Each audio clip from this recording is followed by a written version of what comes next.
Friends, मैं एक बार फिर से अपने यूट्यूब चैनल अभी कुछ साफ पर आपका बहुत बहुत स्वागत करता हूं।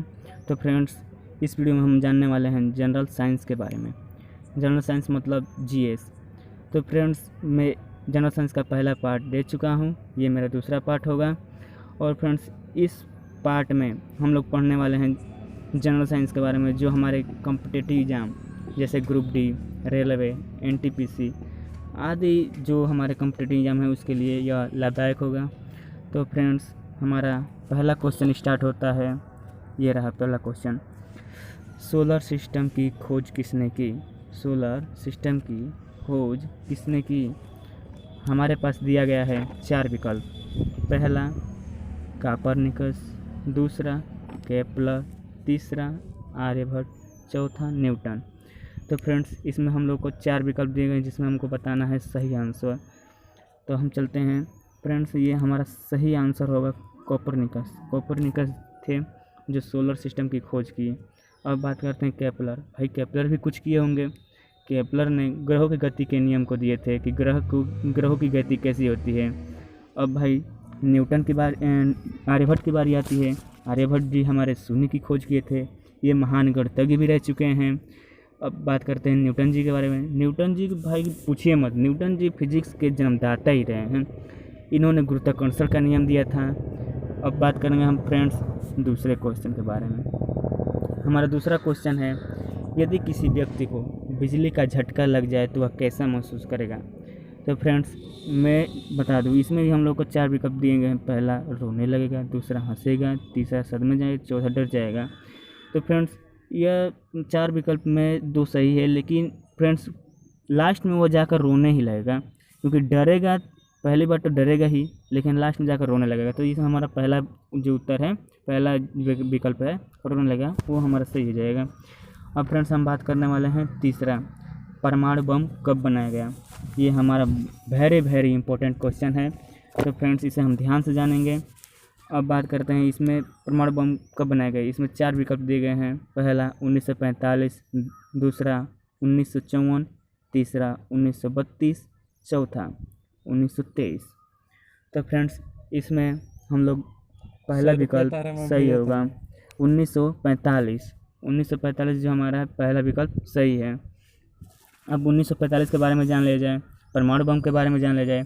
तो परमाणु बम नाभिकीय विखंडन का उदाहरण है, मतलब नाभिकीय विखंडन का यह उदाहरण है, जिसका पहला विस्फोट द्वितीय विश्व युद्ध, जो हमारा द्वितीय विश्व युद्ध हुआ था, उसमें किया गया था। अब फ्रेंड्स बताते हैं द्वितीय विश्व युद्ध कब हुआ था। तो द्वितीय विश्व 6 अगस्त को कितने सन में? 1945 में। किस पे किया गया था? हिरोशिमा के, जापान के हिरोशिमा पे। और फिर 9 अगस्त को, तुरंत उसके 3 दिन बाद 9 अगस्त को 1945 में ही हिरोशिमा पर किया गया था इसका उपयोग। अब फ्रेंड्स, अब हम बात करने वाले हैं चौथा क्वेश्चन के बारे में। चौथा क्वेश्चन हमारा ये है, वर्तमान में भारत में कितनी केवी की विद्युत उत्पादन की जा रही है? जो हमारी विद्युत की उत्पादन की जा रही है, तो हम भाई जानेंगे ना कितना केवी हमारा उत्पादन हो रहा है, कितना केवी नहीं। तो फ्रेंड्स, मैं बता दूं आपको कि इसमें भी 4 विकल्प दिए गए हैं। पहला 400 केवी है, दूसरा 11 केवी है, तीसरा 765 केवी है, चौथा 1200 केवी है। तो 400 केवी हम लोग के घरों के आसपास या टावर के माध्यम से जाते रहते हैं, ये टावर के माध्यम से जाएगा। 11 केवी आपके देखे होंगे पोल से जाता है। 765 केवी जाता है टावर से, लेकिन कहाँ से कहाँ तक जाता है? कानपुर से अनपरा तक जाता है। बस कानपुर से अनपरा तक ही 765 केवी की सप्लाई होती है। अब 1200 केवी की बात करते हैं। तो भविष्य में जो हम लोग सोच रहे हैं कि भाई 765 केवी से कार्य नहीं हो पा रहा है, कुछ अधिक सोचा जाए, तो 1200 केवी पर कार्य चल रहा है, लेकिन अभी तक इसको ट्रांसमिट या अभी बनाया नहीं गया है, लेकिन इसके बारे में सोचा जा रहा है कि कैसे बनाया जाए। अब फ्रेंड्स, हम बात करने वाले 5वां क्वेश्चन। अब 5वां क्वेश्चन भाई कोई भी पूछ देता है कि यार पृथ्वी कितने वर्ष की हो गई, या पृथ्वी की आयु का निर्धारण किससे किया जाता है, या पृथ्वी की आयु किससे ज्ञात की जाती है? तो फ्रेंड्स, इसमें भी 4 विकल्प दिए गए हैं। आपके पास यूरेनियम है, कार्बन डेटिंग है, परमाणु घड़ी है, चौथा जैविक घड़ी है। अब बात करेंगे हम कार्बन डेटिंग। कार्बन डेटिंग भाई क्या है? कार्बन डेटिंग कार्बन डेटिंग ये एक ऐसा मतलब ये भी एक आयु निर्धारण करने वाला है जिससे हम कार्बनिक पदार्थों का निर्धारण करते हैं। अब यूरेनियम से पृथ्वी की आयु का निर्धारण किया जाता है। पृथ्वी की आयु का निर्धारण यूरेनियम से किया जाता है। इसमें हमारा पहला विकल्प सही रहेगा। अब बात करेंगे हम छठवां क्वेश्चन के बारे में। छठा क्वेश्चन क्या है, मनुष्य के शरीर में कितनी मांसपेशियाँ होती है। तो भाई हमको जानना चाहिए ना कि मनुष्य के शरीर में कितनी मांसपेशियाँ होती है। हमारा शरीर मिला है तो इसमें तो हम कुछ जानेंगे ही, मनुष्य के शरीर में कितनी मांसपेशियाँ होती है। तो फ्रेंड्स इसमें भी 4 विकल्प दिए गए हैं, 640, 239, 639, अब तीसरा 206, चौथा 501। तो हम बता दें इसमें आपका दूसरा विकल्प 639 सही है। अब बात करेंगे भाई हमारे शरीर में कितनी हड्डियां हैं। तो हड्डियां बता दें, हमारे शरीर में 206 हड्डियां हैं, कुल मिला के 206। जो छोटे बच्चे हैं उनमें अधिक हो जाती है, क्योंकि जो छोटी छोटी हड्डियां मिलकर एक बड़ी हड्डी का निर्माण करती है, इसीलिए हम बड़े में 206 हो जाती है, बच्चों में थोड़ी अधिक हो जाती है। अब हम बात करेंगे शुष्क बर्फ़ का सूत्र है। शुष्क बर्फ़ मतलब उसमें मतलब बर्फ़ तो रहेगा लेकिन उसमें नमी नहीं रहेगी, शुष्क रहेगा। तो फ्रेंड्स पानी मतलब नमी मतलब क्या, पानी मतलब क्या, H2O रहेगा, D2O रहेगा, ये तो पानी है भाई। तेल रहेंगे किस में, जो हमारे शुष्क बर्फ़ नहीं है उसमें रहेंगे। अब ये बोल रहा है शुष्क बर्फ़ के बारे में, शुष्क बर्फ़ का सूत्र सही है, तो इसमें हमारा तीसरा विकल्प CO2 सही हो जाता है। तीसरा विकल्प CO2 मतलब कार्बन डाइऑक्साइड। H2O मतलब क्या है, जल है। कौन सा जल, नॉर्मल जल जो हम लोग पीते रहते हैं। D2O मतलब क्या है, भारी जल। चौथा SO2 मतलब सल्फर डाइऑक्साइड। अब फ्रेंड्स हम बात करेंगे आठवां क्वेश्चन हमारे लिए भाई गर्व की बात है। आठवां क्वेश्चन क्या कह रहा है, विश्व का सबसे बड़ा सोलर प्लांट कहाँ स्थित है। भाई हम जानेंगे ना कि विश्व का सबसे बड़ा सोलर प्लांट कहाँ स्थित है। तो इसमें भी 4 विकल्प दिए हैं, भारत, चीन, रूस, अमेरिका। तो भाई हम लोग सोचेंगे कि भाई कहाँ स्थित है, तो पहला विकल्प भारत सही है। विश्व का सबसे बड़ा सोलर प्लांट भारत में ही है। अब भाई भारत कहेंगे कि भाई सोलर प्लांट कितना बड़ा है कि भारत में आ गया, या कितना बड़ा है कि विश्व में हम लोगों का गिना जा रहा है। तो भाई मैं बता दूं, यह आपका सोलर प्लांट 14,000 एकड़ में स्थित है, 14,000 एकड़ में। अब बात करें कि इसमें इन्वेस्ट कितना हुआ है। इन्वेस्ट भाई हुआ है 9900 करोड़। अब बात करेंगे भाई ये कहाँ स्थित है, भाई हम जानेंगे ना भारत में कहाँ स्थित है। तो यह राजस्थान के जोधपुर ज़िले में है। अब इसका नाम रखा गया है भड़ला सोलर पार्क। अब बात करेंगे हम लोग 9वें क्वेश्चन के बारे में। सूर्य में कौन सी क्रिया होती है। भाई कभी भी क्रिया जो होती है उसका एक दिन निश्चित मतलब अंत निश्चित है। सूर्य में भी जो क्रिया होती है उसका भी अंत निश्चित है, लेकिन अधिक दिनों तक हो रही है। भाई इसमें 4 विकल्प दिए गए हैं, पहला नाभिकीय संलयन, दूसरा नाभिकीय विखंडन, तीसरा दोनों, चौथा इनमें से कोई नहीं। तो पहला हमारा विकल्प नाभिकीय संलयन सही होता है। नाभिकीय संलयन मतलब क्या है, 2 या 2 से अधिक, बहुत से बहुत नाभिक जब मिलते हैं तो नाभिकीय संलयन होता है। अब बात करेंगे 10वां क्वेश्चन। इसमें बोल रहा है सबसे तन्य धातु कौन सा है। तन्य मतलब जिसको मतलब एक तरह से तनाव देने पर, खींचने पर वो टूटे ना, उसमें ज़्यादा लंबा मतलब खींचे तो बहुत ज़्यादा फैलता जाए।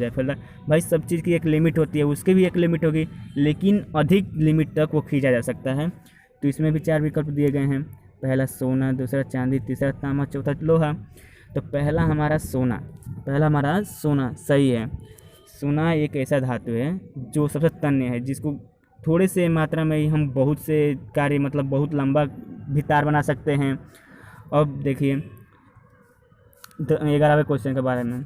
11वां क्वेश्चन ये कह रहा है कि दूरी का सबसे बड़ा मात्रक क्या है। भाई हम जानेंगे ना दूरी का सबसे बड़ा मात्रक क्या है। तो हम भाई किलोमीटर जानते ही हैं, किलोमीटर, इनमें से कोई नहीं तो होगा ही नहीं। अब बताइए प्रकाश वर्ष। यार हम लोग सोचते हैं कि प्रकाश बोल दिया तो भाई प्रकाश का मात्रक जानती, प्रकाश वर्ष बोल दिया भाई ये टाइम दे दिया, टाइम का मात्रक हो जाएगा दूसरा, लेकिन नहीं, प्रकाश वर्ष में बता दो, प्रकाश वर्ष दूरी का मात्रक है। प्रकाश वर्ष दूरी का मात्रक, पारसेक भी दूरी का मात्रक है, ये दोनों दूरी का मात्रक है तीनों। तो पारसेक आपका सबसे बड़ा मात्रक है, ठीक। अब बात करते हैं भाई, पार्सेक बड़ा मात्रक है तो पार्सेक में भाई कितना प्रकाश वर्ष है, कितने किलोमीटर होना चाहिए। तो एक पार्सेक बराबर बता दूं मैं, एक पार्सेक बराबर आपका होता है 3.262 3.262 प्रकाश वर्ष। ये जो प्रकाश वर्ष है, प्रकाश वर्ष।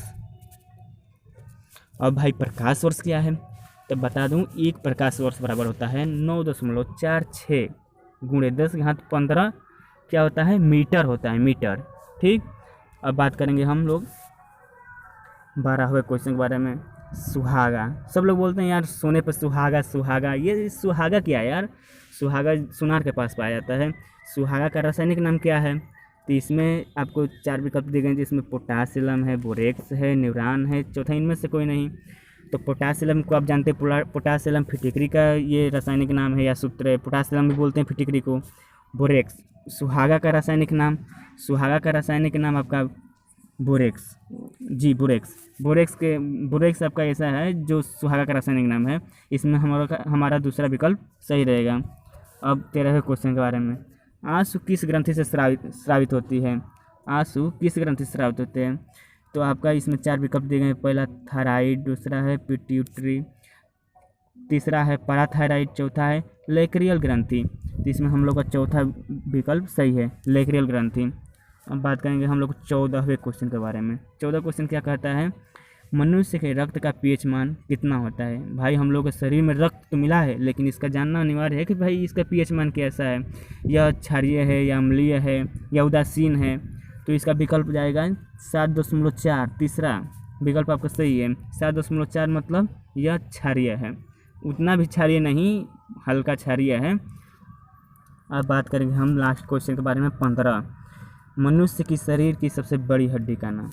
जी हाँ फ्रेंड, मनुष्य की शरीर की सबसे बड़ी हड्डी का नाम आप लोग बताएंगे हाथ की हड्डी, रीढ़ की हड्डी, लेकिन नहीं फ्रेंड, मैं आपको बता दूं, फीमर की हड्डी है, जिसे जांघ की हड्डी बोला जाता है। फीमर की हड्डी जांघ की हड्डी होती है, इससे मनुष्य का शरीर का सबसे बड़ा हड्डी माना जाता है। यह हड्डी मनुष्य के शरीर में पाई जाती है। और देखिए इसमें आपको 4 विकल्प दिए हैं, जिसमें रीढ़ की हड्डी होगी नहीं, क्यों, क्योंकि भाई रीढ़ की हड्डी आप देखेंगे कंकाल तंत्र में या छोटे छोटे हड्डियों से मिलकर बना होती है। दूसरा हाथ की हड्डी, भाई हाथ की हड्डी उतनी बड़ी नहीं है जितनी फीमर की हड्डी है। अब बात करेंगे कान की हड्डी सबसे छोटी हड्डी है, अब चलिए फ्रेंड्स, अगर आपको यह वीडियो पसंद आया हो तो आप 4 स्टेप फॉलो कर सकते हैं, वो भी विनम्रता के साथ आपको 4 स्टेप फॉलो करने हैं। भाई मतलब हम लोग वीडियो बना रहे हैं यार आपके लिए, मतलब कुछ नहीं तो थोड़ा यार कुछ कर रहे हैं, आपको मान लो मॉक टेस्ट ही दे रहे हैं या कुछ क्वेश्चन भी ला रहे हैं, तो यार आपको कुछ फ़र्ज़ बनता होगा यार कि चलो लाइक कर दिया जाए, या अपने दोस्तों में जो खास दोस्त हैं या जिसको आप चाहते हो कि वो भी टैलेंट हो जाए तो उनको भी शेयर कर दिया जाए। या और कमेंट आपको लोग करेंगे तो बहुत अच्छी बात है, क्योंकि कमेंट से हम लोग को मतलब मोनेटाइजेशन मिलता है कि यार हम लोग वीडियो कैसे बना रहे हैं, अच्छी बना रहे हैं कि ख़राब बना रहे हैं यार। अब देखिए, अगर आपको ज़्यादा मतलब एक तो चीज़ अनिवार्य है भाई, चैनल को सब्सक्राइब कर दो यार। चैनल को सब्सक्राइब करोगे तो आपके पास नोटिफिकेशन जाएगी, और नोटिफिकेशन के सहारे आप वीडियो को भी व्यूज़ कर सकते हो। तो फ्रेंड्स, आपको यह वीडियो कैसा लगा, धन्यवाद।